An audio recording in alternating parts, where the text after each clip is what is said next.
قصہ حضرت یوسف علیہ السلام ایپیسوڈ 2۔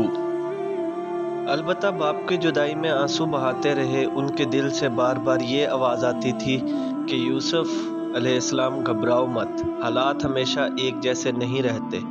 تمہارے یہی بھائی جنہوں نے اتنی سرد مہری اور ظلم کا مظاہرہ کیا ہے،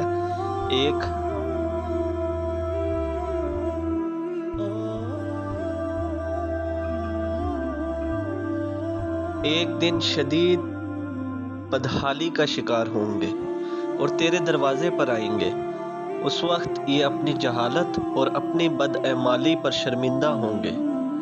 شام ہوئی تو بھائی گھر لوٹے تو مگرمچھ کے آنسو بہاتے ہوئے حضرت یعقوب علیہ السلام سے کہنے لگے، ابا جان، ہم بالکل سچ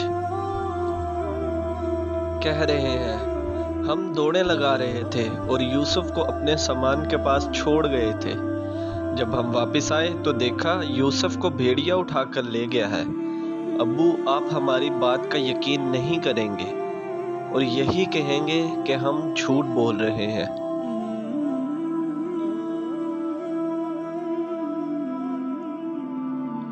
یہ دیکھیں، یوسف کی خون آلود قمیص اپنے ساتھ لائے ہیں۔ حضرت یعقوب علیہ السلام بہت رنجیدہ ہوئے اور فرمایا، ایسا نہیں ہے کہ بلکہ تم نے چال چلی ہے۔ بہرحال میں صبر کے علاوہ اور کیا کر سکتا ہوں؟ اللہ تعالیٰ میری مدد کرے گا۔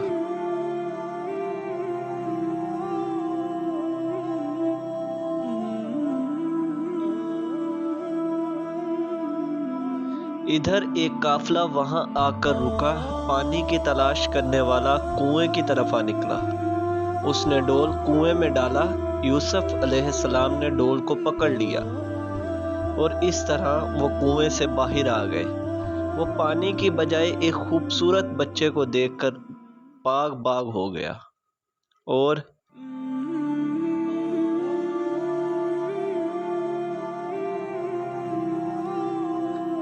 یوسف علیہ السلام کو لے کر کافرے کی طرف لوٹا۔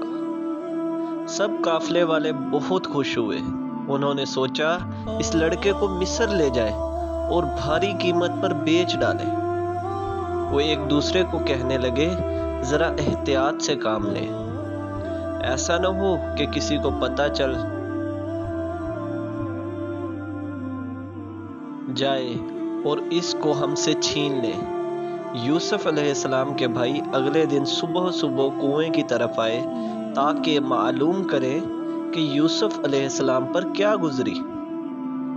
انہوں نے وہاں پہنچ کر کیا دیکھا کہ ایک قافلے نے یوسف علیہ السلام کو کنویں سے نکال لیا ہے۔ انہوں نے قافلے والوں سے بات چیت کی اور ان سے یہ کہا کہ یوسف ان کا غلام ہے، مگر ہر روز گھر سے بھاگ جاتا ہے۔ وہ اس سے تنگ آ گئے ہیں اور اس کو اپنے پاس ہرگز رکھنا نہیں چاہتے، بلکہ اسے بیچنا چاہتے ہیں۔ اس طرح انہوں نے اپنے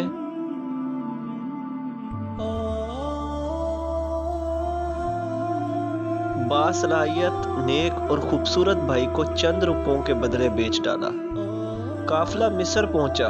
مصر کی عوام اپنی ضرورت کی اشیاء خریدنے کے لیے قافلوں والوں کے پاس آئے۔ ہر شخص اپنی ضرورت کے مطابق کسی نہ کسی چیز کی تلاش میں تھا۔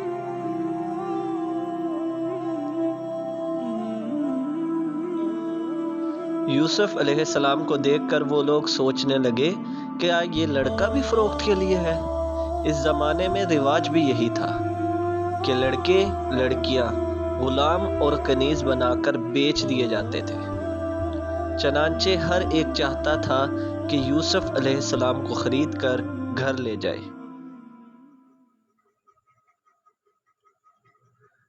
Next part 3۔